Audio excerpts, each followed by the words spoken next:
Welcome back to the podcast review, the podcast where we deep dive into the world of self-help. I am Cyrielle. And I am Marie-Elise, and today we have decided to tackle the topic of sports. As maybe you have heard in the past episodes, Cyrielle and myself, we actually are doing a lot of it, and we were really interested in the topic, so we listened to a lot of podcasts about this. Yes, and today, as you can see, we are in my apartment doing a live episode for the first time, recorded on video. And if you like this episode, as usual, please follow us on LinkedIn, rate us on the social media. We are on X, we are on Instagram and on LinkedIn. This is the only way we can keep growing and touch as many people as possible.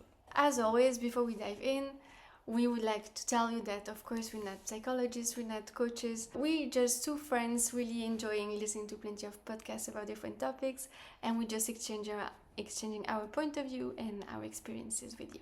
And about the tea of the day, I gave you a special tea. Yeah. Marie-Elise, what did you think of it? Well, first, what was it and what did you think of it? So she gave me today a black tea with some violet in it, and it was super good. Yeah, I got it in France actually. Next time I can get some for you. Great. Alright, I think we can deep dive, starting with the first podcast that we listened to. So the first podcast is Limitless by Chris Williams, and it's called Are Rest Days Really That Important? This podcast is composed of various dietitians, nutritionists, and exercise experts. It's quite short, 17 minutes of podcast, and it's actually a conversation between Chris and apparently a very well-known famous dietitian that's called Rachel. She says first that she notices a lot of her clients put a little bit too much importance on the workout aspect when it comes to weight loss. And she says that nutrition actually is much more important if you want to lose some goals of weight loss. And also she says that they often feel very guilty about taking rest days, which are actually very important. So she puts a little bit the importance back on the nutrition plan. She also says that putting too much importance on the workouts can actually create quite of a stress for the body, because yes, working out actually raises your level of cortisol, which is the stress hormone. So it can do some harm to your body, but it can also do some harm to your mental health. First, because you will feel guilty sometimes for not working out and for taking a rest day, but also, for example, if you are sick or unwell, she says working out is actually the first thing you should erase from your to-do list. That I'm not sure I 100% agree. Yeah, I would have thought the contrary. Yeah, it depends on the context, I guess. So she says the goal of working out is really to feel as good as possible and not as exhausted as possible. It's not because you run an extra 10 miles that it's going to be greater for your body. Sometimes actually on the contrary. It's also about a marathon and not a sprint. She doesn't say it textually, but that's how I understand. Yeah, the objective is to keep going with your working practice as long as possible, even if it means sometimes resting a little bit more. And she ends the episode by also saying how you can detect some signs that you don't rest enough. Fatigue, of course, but also injuries, the fact that your sleep might not be as qualitative as it should be, the fact that you lose your appetite, or on the contrary that you get very hungry, would mean that you spend too much energy. It is an interesting conversation about rest and weight loss. I align with most of the things that she says, but I miss a little bit the part where, just like I said, what about when working out makes you feel good? Let's say you had a shitty day. For my case, sometimes it's the light in my day. You know, I end it with, okay, at least I got to work out and it made me feel good. And also I miss a little bit the part of, okay, but what if you are not trying to lose weight, because we are not always trying to lose weight. So yeah, this episode can help if you are trying to figure out how much you should rest, how many days you should work out in the week. And also I like the fact that she does not fall into the trap of, to get there faster, I'm going to work out even more. because sometimes working out even more can cause injuries, and just like I said, it's a marathon and not a sprint. That was it for the first episode. What about the second one? The second one we would like to present to you is one from the Diary of a CEO, and there he made an episode which was called the episode with the Growth Doctor. It's actually an interview with Dr. Andy Galpin, who's a PhD and professor in kinesiology. So this episode is very, very long. Not what I will describe to you now is actually the last part of it, starting from 1 hour and a half. So the episode lasts more than 2 hours. In the first part, if you're interested, they speak about supplements, sleep, HRV, and also training in general. But here we wanted to dive more into workouts, how to work out, how much, and this starts indeed at 1 hour 30 more or less. So what he's saying is also a little bit what you just explained, is also finding a way to have a training that is sustainable on a long term. It's kind of like in diets, having a diet and following it for a week to week, a month to month, and then when you stop, you just go back to how you were eating, and it's not sustainable in the end. So he was really speaking about it, about finding the way that works for you, and you have all different lifestyles, all different bodies, so we might have different needs. So what he pointed as really 3 super important points is to move well and move as much as possible, but not getting hurt. Because when you get hurt, this is where you need to stop training, and this is where your body loses a little bit of maybe muscle. He also insisted on not missing trainings, but this is where exactly also the topic we want to delve here, like how do you know when you can miss, because sometimes maybe it's really so this is where I think the balance is really difficult to find. And it's very personal as well, right? Exactly.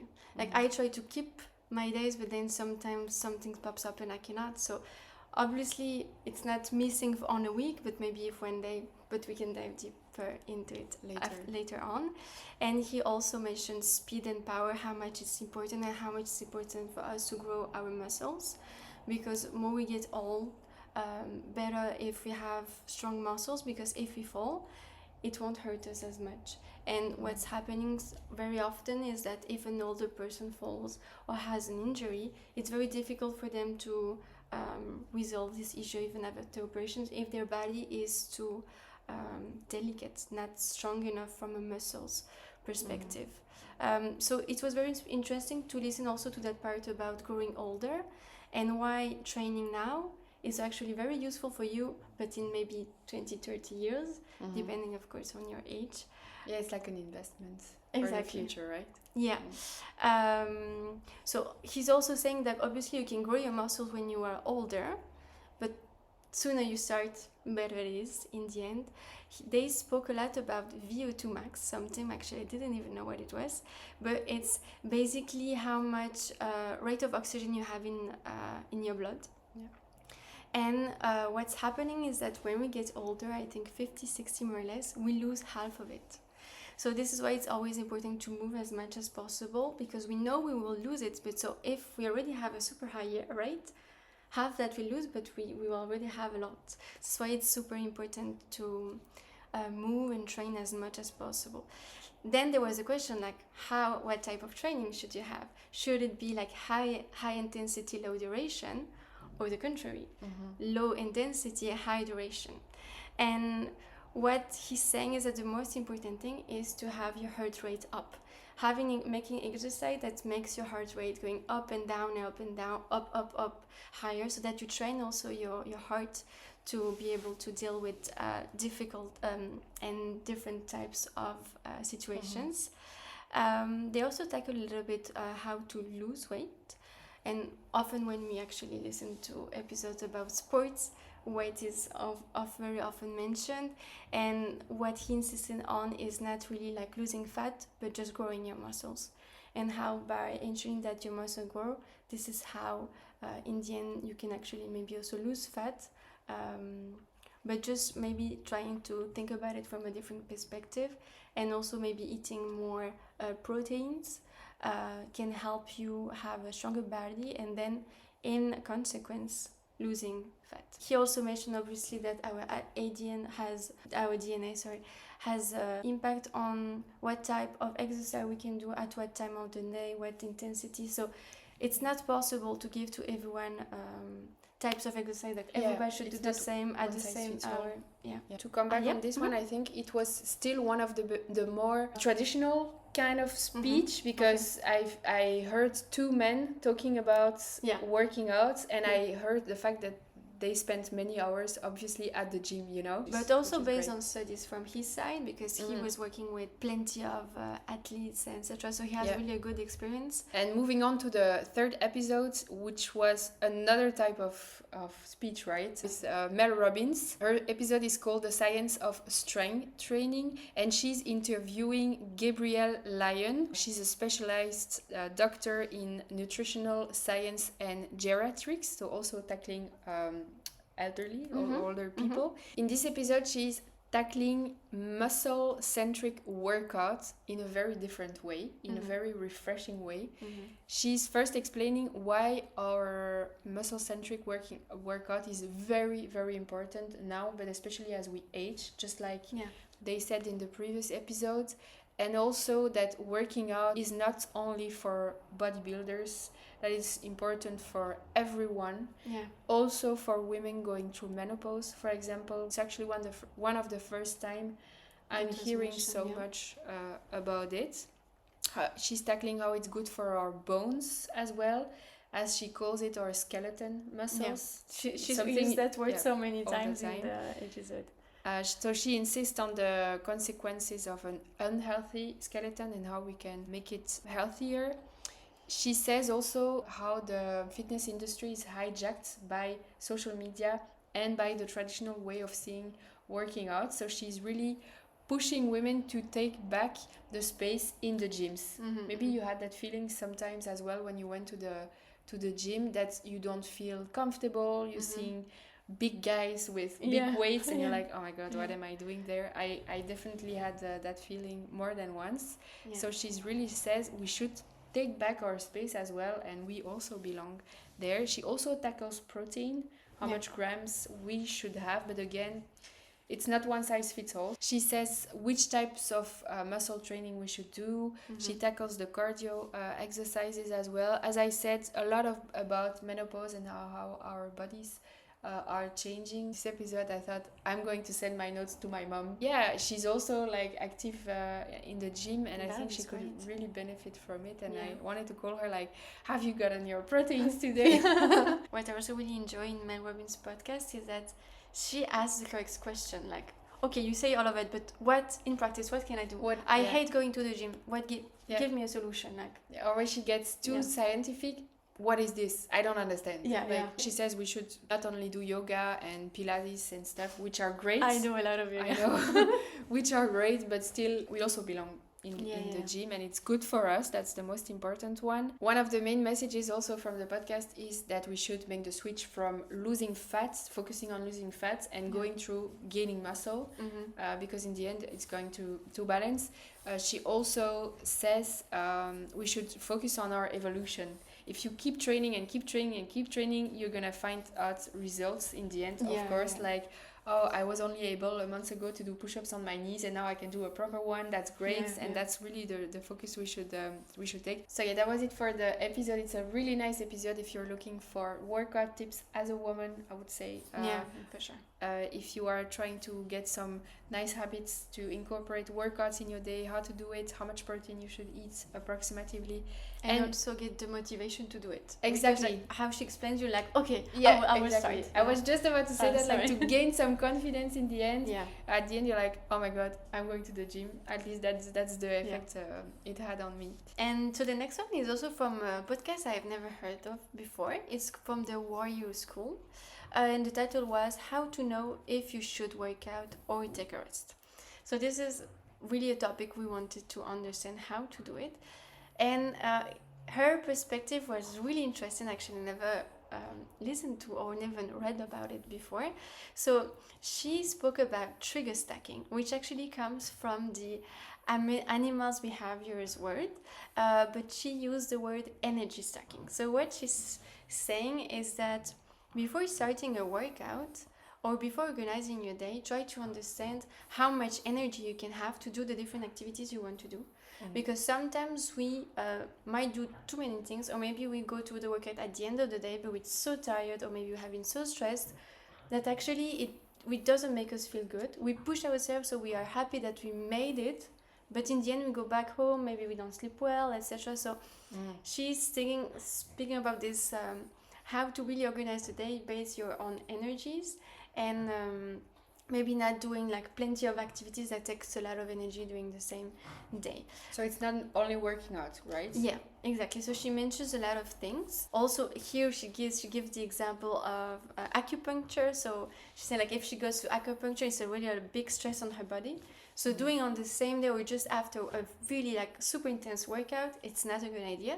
Maybe for example yoga could be a good thing to compensate, but not really like doing muscle trainings with high weights, etc. Or for example, recording a podcast episode, she actually started, I think, Yeah. with, I was supposed to record this episode yesterday, but I felt so exhausted and I looked at my energy stacking schedule, so she decided not to do it, right? Exactly. And she gives really great tips on before you train, how to know if it's a good time for you to train. Yeah. So she gives 4 tips. First, think about if you slept well and if you slept enough. The second one, did you eat enough? So because also food gives you energy. So have you enough nutrients to be able to actually do the workout you want to do? Did you eat enough the day before? Yeah, the day before. If you start the day with the training, if you do it maybe in the afternoon. Yeah, in the morning. So depends also when you want to do it. Are you hydrated enough? And also, is actually a workout the priority of your day? Maybe you might have other priorities which takes a lot of energy than the workout. Then obviously she's saying the workout can be a part of your priority for the week, but maybe not every day of the week. So if you just ask yourself these 4 questions before making your workout, it will give you a better idea of, do I have enough energy, like really physically and mentally, to do it? We should collect data on ourselves, whatever way it works for you. Like I like to write it. Some people like to use apps to follow what your habits and how many things you manage to do in a day. And she also advises to have a checklist after the workout to understand how it impacted you. And this is also a part of how you can collect the data on yourself. So how was your energy level after the workout? Are you completely tired, or are you super motivated and super energized? How was your sleep? Did you sleep well or didn't you? And also, how did you feel the next day? Because the workout you've done the day before most likely has an impact on the day after. So how does that work? Because otherwise I think if you don't take that time to write down or anything after, when you do the workout you don't think, you're just like, okay, I should do this, I should do that way, that kind, or I do yoga so I should do that pose, I should posture my body in that way, and maybe I'm not thinking like, how do I feel now? Yeah, how does that make me feel? Yeah. Or the night, how did I sleep? I did the workout last day. Did I sleep well? Not. Yeah, it's time to reflect actually. Yeah. Obviously, when you start the workout, she mentioned a lot about this threshold thing that when you start, obviously, you might not be super flexible. You might need more sleeping, you might need less training, because obviously maybe you're not used to it. So more you train, more you can train, and better it can have an impact and more you can see results. It's like growing a muscle. I think she also mentions the fact that our nervous system is affected a lot. So at first your nervous system level or limit might be attained really fast, but like you said, the more you train, the more you can train. So it's about putting slowly this limit up and up and up. Yeah. Okay. Great. I think we can go to the last episodes, a new podcast as well for both of us. It's called Fit Body, Happy Joints. And the episode is called Hack Your Endorphins to Love Your Workouts. They tackle the love-hate kind of relationship we might have with HIIT. HIIT is high intensity interval training. And you, Marie-Elise, as everyone who's doing HIIT, might be familiar with the feeling of ending this HIIT workout, which is then pretty intense, and feeling great. I guess this is the role of the endorphins. but also not looking forward to the next one. Like the feeling of ending it is great, Yeah. but you love it because it's done. It's totally like this for me. Yeah, so they question a little bit this mindset. Mm-hmm. They also challenge the no pain no gain message and the no days off and stuff that we already talked about, actually, that often is all around social media, because indeed they say our bodies, they do need at least 1 to 2 days a week, and the way we train today is going to impact how long we can actually train in our lives. So the ultimate goal is to be healthy, to be active, but not to be as exhausted as possible. Like in the episode from the Diary of a CEO, they say our bodies might react totally differently to the same workout. So it's really about looking inside and feeling, what how does that make you feel? They say that yoga, Pilates is also a type of workout. It's not the only one we should do, but Thank you. it is also a movement, and it's about staying active. Yeah. And she tackles the importance of starting our workouts and ending them also in a gentle way. I really like that. Which I liked also. The no pain, no gain mentality might make us soldiers, yeah. but actually our bodies, they do love to start gentle. Her tone is really compassionate. It's really different from what I'm used to see on social media. She really says you should do what you love, even if sometimes we hear a lot of authority arguments, PhD this and doctor this. Yeah, well, in the end, it's you who are the expert of your body. Listen to yourself. And I'm actually curious, we're gonna deep dive, I think, a bit later, but curious to see what your experience is with HIIT. Marie-Elise, because I used to do some, but not as much as you, I think. The only critique I might have for this episode is the title mentioned endorphins and hormones, but they never tackle endorphins and or hormones. Yeah. But it's okay, because we did a whole episode about it that you can listen to. So that would be the only thing, but a lot of interesting questions that are raised and food for thoughts. And in a really delicate and sweet way. It feels like a hug, right? Yeah, nice listen. So really nice episode.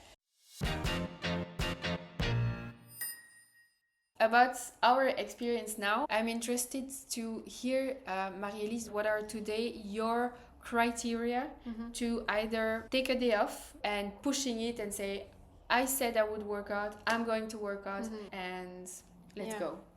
Yeah, so it's super tricky. What I do, I try usually to always train from Monday to Friday, and Saturday and Sunday I see. Okay. So I try to do either Saturday or Sunday, either going for a run. Usually I go for a run on the weekend, or I don't do anything. But it also depends what I have planned on the day and how I feel. On the weekend, my priority is just take time for me and for my friends and to having a good time, not thinking about work, not making pressure on me. So if I have any plans to go visit someone, to go to another city, to go, I don't know, to do something, then I try not to think about my workout if I cannot fit it into my day, because my priority there is to rest. Rest also my mind from work, because in the week I'm super intensely thinking about it. So I try not to pressure myself on weekends. In the week I really try to push myself. What I do is that I try to make it in ways in which I enjoy the training. So for me it's easier to do trainings in groups. So this is why, for example, I do yoga in a class. I can do it from home, but if I'm in a class, I have the motivation to go because I paid, and the professor is waiting, the teacher is waiting for me. So I know there is kind of an exchange that I've made, and a kind of promise, a commitment that I will go. Okay. So then it's a kind of, I'm trying to trick myself in a psychological. But does it work on the long term though? Because I feel like this money motivation at first is like when you pay an expensive subscription. Yeah. At first you're like, I'm gonna go because it's so expensive. Yeah. And still I see a lot of people that are, it's for whose it's not enough. But for me it's a little bit the money, but I am not spending so much. Okay. I'm in Croatia, the yoga is not so expensive. So it's not the only motivation, no, right? It's also the commitment I give to the teacher that I will go. And if I don't go to the class, I always write to her before. Oh, okay. So I feel guilty if I write to her, I will not be coming, Okay. For the HIIT workout, I also do that in a class. Okay. also with the teacher. Also, if I'm not going, I need to tell her. And I'm already traveling so much, which means I don't do all the classes on a monthly basis because I'm traveling, so I'm not there. So I'm like, okay, when I'm home, I really need to do them. But then sometimes I'm really just too tired.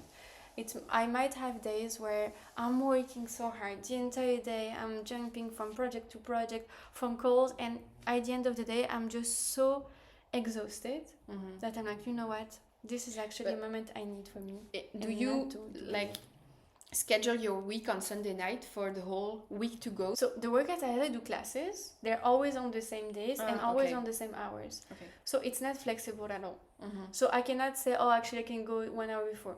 It's either you go or you don't. Exactly. Yeah. Okay. Because this is why also you mentioned gym. I actually don't go to the gym because I don't know what to do in the gym. I would prefer to have a coach, but then it means another commitment for which I don't have the time for now. But I know that if I would really want to go to the gym, I would take a coach. That way I have the commitment. By myself, I don't enjoy it as much. And yeah, for now, I don't have the knowledge anyways. So, but that's the thing. Yeah, I think gaining knowledge is empowering in this case. I used to hire a coach during COVID actually. That is what got me really into working out, but because it's expensive, I did it for more than a year with 2 different coaches. It was great, really, but because it's so expensive and because I gained knowledge from them but also from the internet, then I felt like I didn't really need them anymore in a way, and I felt confident to go to the gym. But then how do you do that? How do you know when you can take rest?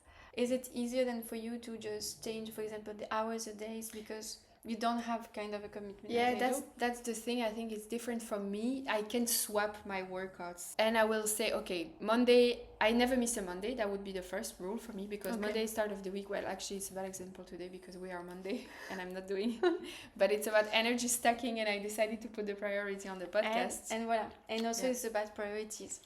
Yeah, and I did some movement because I went to work with the bike. That was my swap, you know? See? So I would schedule my whole week and say, okay, on Mondays I never miss, and it's normally leg day. And I decide if I go in the morning or in the evening. But let's say I had such a horrible day and I was supposed to go to the gym, but I feel exhausted. I will swap and think, okay, I'm gonna take my dog for a long walk. Yeah. As long as she can walk because she can't walk that much. So I would go, okay, let's walk for an hour. Yeah. Now it's getting dark later and later, which is nice. So that would be my swap. But I try to stick with it. And it's really hard for me to feel, am I lazy? Am I feeling lazy? Or do I really need a rest day? So that's why I schedule actually. But I think the fact that it's blocked on your calendar, because I imagine in some ways you block it. Yeah, it makes it easier to do it. Because if you say, okay, I know on Monday I will go, but I don't know what time, then whatever pops up into your day that day, it will take the time that maybe you would have blocked for your trainings. So I think also it's super important to just block some time in our calendar if you have the time to do it the day before. Yeah, and then nothing else would be done on that thing, and you cannot move it, you cannot touch it, you will need to go. Yeah, but that's very rigid, right? So I do find myself sometimes, I think it happened in the past that I needed to rest and I didn't. Okay, so I see. And also something that helped me, since we are getting closer to summer, is to work until in the morning. Because I used to go almost every night, but then it takes you have to go there, take so much time, right? You have to go there, it's like an hour and a half, then you take your shower, then you go back. And it's already night. And what else do you do? I have a life also. So I thought, okay, I'm gonna energy stack when I can, and I'm going to wake up earlier, go to the gym, and then I finally have the freedom to do whatever I want in the evening. You're free. In the evening.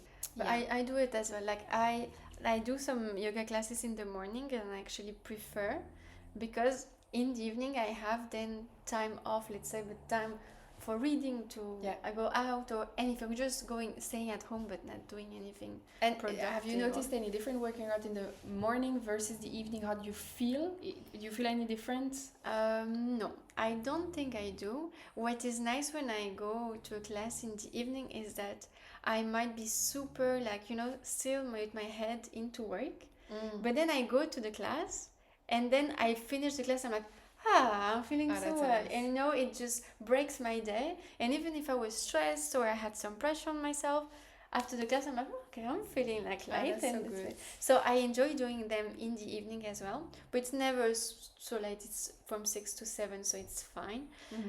But in the morning, I also like it because I feel super like happy that my day started with it. I'm like, oh, it's 8 and I actually already did my workout and I'm so happy and I'm feeling so, I don't know, so well. And but what I also try to do is that I try to add as much movement as I can in my day.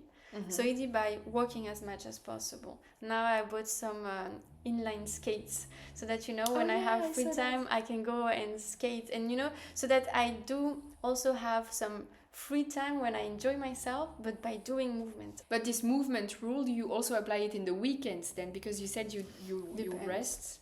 The walk, usually I try to have the walk. But depends, you know, if the weather is really not nice, I'm not for sure. Or maybe I do kind of really like a yin yoga session, which is really like a relaxing yoga session, but I'm not very flexible. But I think movement is a mood booster anyway. It's not about intensity. It's about taking care of yourself, looking inwards as well. Yeah. And have you ever regretted a workout? Never. But then I try also not regret not going there. You know, when I had a workout and I'm cancelling last minute, I'm trying to not feel guilty about it. Yeah. Because I think many of us have this like two voices in our heads. What I sometimes do when I don't feel motivated to go for, I used to run a lot. I was like, today I really don't feel like it. I would put on my clothes and say, you know what, Cyrielle? Also talking to myself, you are going to walk. Yeah. Today it's just walk. And once I'm getting there, it's just the fact of going out and start walking. I wanted to run, you know? So I ended up running, maybe not an hour, but at least 20 minutes. And it's really the fact of moving yourself outside or to the gym. Yeah, I think also that you put, you know, already like your maybe leggings to run or something. It's in your head, right? Yeah. When I plan on running, usually I plan the day before. And what I do is that I put all the clothes I need for my run next to my bed so that when I wake up, I need to put these things on. And then actually I'm ready to go out for the run. Yeah. And then I'm like, okay, but I'm already dressed, so, you know, I could go. And then I always say myself, I usually like run like 30 minutes or now I'm even running a little bit more. I'm like, you know what? It's only 30-40 minutes of my day. It's nothing. It's really nothing. So I just go and then I just push myself and then I'm like, actually I'm happy, but it's really just 30 or 40 minutes of one day. So it has really nothing, but it gives so much. But maybe to come back on the HIIT class to end. Okay. So I have very few experience with it, but I know you used to do a lot at home, right? So tell me about it. So I've started doing it a little bit online, kind of like YouTube videos and doing it by myself. It's true that I would do them a couple of times a week. It was like 30-minute session, and I actually enjoyed it because it wasn't a lot, like not a lot of time, and it wasn't making me bored. What I like in HIIT is that it's quite fast. You just do the exercise for 1-2 minutes, really like as much as you can, and then you rest. Yeah, okay. And then again you go, and then you rest. So I'm not really for now interested to going to the gym because I feel a little bit like boring. But also as I don't know what to do. But I'm like, okay, I just go to the machine, the weight. But then if I had the exercise, but also again having like a teacher, even if it's online, like, okay, she's telling me to do this. Okay, I follow the video. Yeah. So it's true I've done a lot. Then I actually find a class close to my place. So I go to one there. And again, it's never the same. Each class is always different. Even if in the end some exercise, actually they're quite the same, but then we just change legs or we change the posture. We have some other kinds of accessories for the class. Yeah. And I enjoy having like changing really fast the type of exercise. Replying to the question you asked written before when we were speaking about the podcast, I really need to push myself to go. And I'm like, I know I will have, it will be a lot. Yeah. And I'm not training as much as, for example, I do yoga. So my improvement is lower. So I know it's not like, I know that there will be some moments where I should keep on doing the exercise, but my body is just not ready for it. So I know I need to make a pause when I see everybody else continuing to do the exercise. I'm like, I need to rest, like jumping in with the rope for more than a minute, for me it's super difficult. I'm not breathing well, and so I need to pause, and I see the rest doing it. I'm like, okay, that's fine. So it this impacts your self-confidence maybe a little bit. This is why it's a bit more difficult maybe for me to do it, but this is as everything. You need to continue doing it, then you see improvements, then you gain confidence, and then it's easier for you to continue doing it. So it's like a road, but then when I finish, I'm like, oh, I'm so happy. I've managed to do this, I've managed to do that, and actually I'm improving, even if I'm not as good as the rest of the class. But I'm not going as often as they do. I do other things. I'm like, I can do things on yoga that you cannot do, you know? Of course. Yeah. So this is how I see it. I think, I had it with CrossFit actually. At some point, I was doing it quite a lot, 2-3 times a week, which was okay. But I was always the worst of the class, you know, to be honest. Maybe the most beginner. I guess. At some point I was like, it's been a year, it's been 2 years, and I'm still the worst of the class. Like, I'm proud of myself, but how come? And I think it's because those guys do much more CrossFit classes than I do, and I do other things just like you said. And they have other bodies than you. Yeah, but like the feeling is, it can be a little bit impactful on the self-esteem as well. And this is why maybe you don't continue. Like, okay, I'm doing it for a month and 2, and I'm still like the worst. But you shouldn't like, the only person you should compare yourself with is yourself. But of course you don't do that. Yeah. You always compare to the rest. Maybe this is also like, more you grow, more you're getting older, less you care. I guess. I feel like from podcasts, this is how I feel like when you have someone that is 50, 60 or older, they really just don't care about others' point of view, or maybe a bit less than what we do. Maybe I'm just generalizing too much. At the gym, it's so easy to compare because everyone's busy with their machines, and it's difficult to put yourself in a bubble and say, you know. But again, it's about your own improvements. Yeah, also maybe writing down like how, just to see how you improve, like how much you were doing the year before. But I don't, depends on the sports you do, but I do keep track of my weights, for example. You see, and there you can super easily see, okay, how was I doing last year? Because sometimes we forget, because we're like, I have always been like this, but then in the end, never. It's never the case. If you do it for such a long time, you get confident and like, okay, I will continue, and you want to go back. This is why the start is super difficult, because you have to give yourself a few months, and you don't see the improvements, and most likely if you're doing it with some other people around you, they're better than you, and but it's difficult. As they said in the podcast, everyone's genetics is different. So as usual, we are going to conclude with our key takeaways. The key takeaways of our discussion. The first one would be about energy stacking. I think that's the concept that stood up the most with both of us. And a new one we never heard about before. What we understood from it is, plan your day, plan your week, and prioritize for each day what is the focus of today. Is it my acupuncture session? Is it my work? Is it our podcast? Is it working out? And do not choose more than one, otherwise it won't be productive.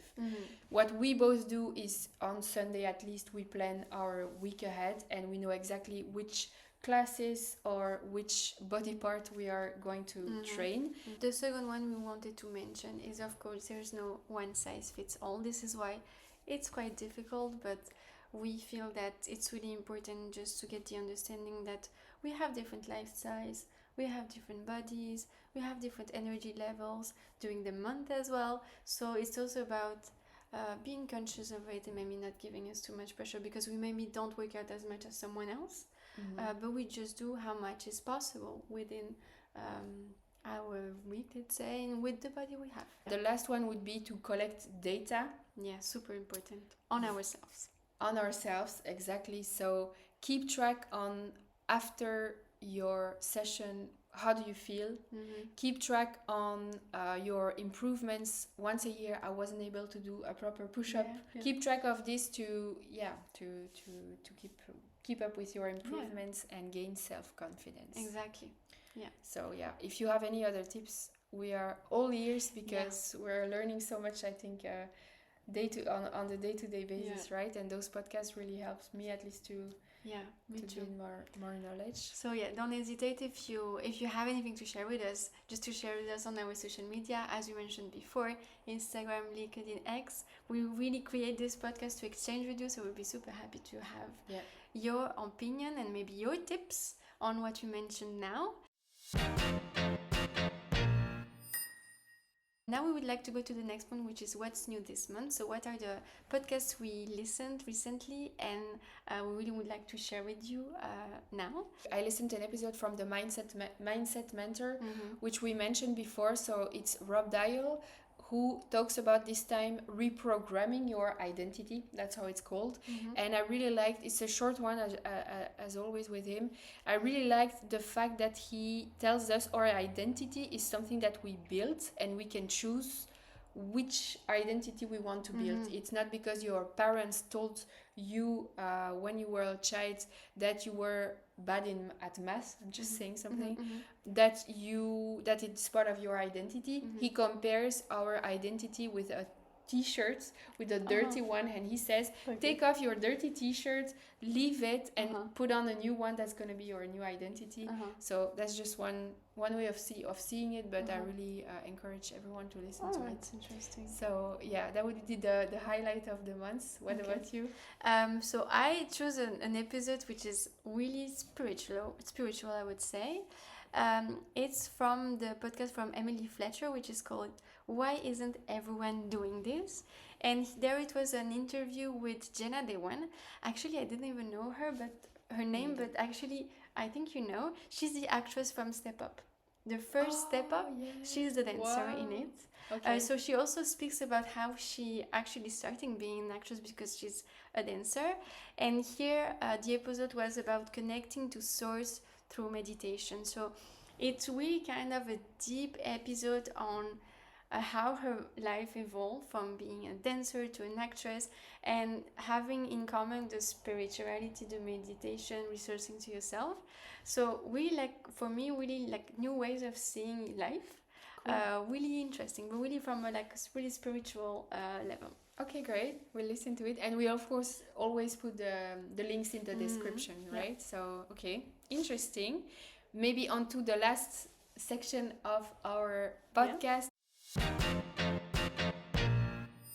Things we are grateful for, also in a kind of spiritual way. So I had a hard time this time, to be honest, to find something, but I am always grateful for my dog, because you might hear her in the background, by the way, because she's just there. Always grateful for her. I traveled a bit last week, and when I came back home, she again was there cheering me, being so happy that I was back, and so is she every day when I come back from work. Whatever the mood, whatever the weather, whatever, she's always there, happy to see me. So I'm so grateful for her. Yeah, she's great. I'm also, when I come back to your place, she's happy to see me. And so you don't like dogs, right? So this is a special one. I'm not so linked with animals maybe as you do, but she loves you so much. No, you have no choice. She's a sweetheart. Then for me, I wanted to share that I'm grateful for my travels. I will now travel quite a lot. And I'm currently in Belgium with Cyrielle, and we'll also go on holidays together soon. So I'm really grateful that I have the opportunity to travel, and that I have a lot of super nice travel coming up. So very excited for this. Thank you everyone for listening to this episode. I think I can speak for both of us. We enjoyed very much doing it. Let us know if you have any comments, any tips, if you agree, if you don't. It's even more interesting, and we'll be connecting with you on our socials. Right? And also a reminder to also subscribe to our podcast on Spotify, rate it with a 5-star review. This really helps us to make our podcast seen to others. So we thank you so much for listening to us. We hope you gain as much knowledge as we did, and we were able to share it with you with that video, with that podcast. And we'll be seeing you next time. Yeah. Bye. Bye.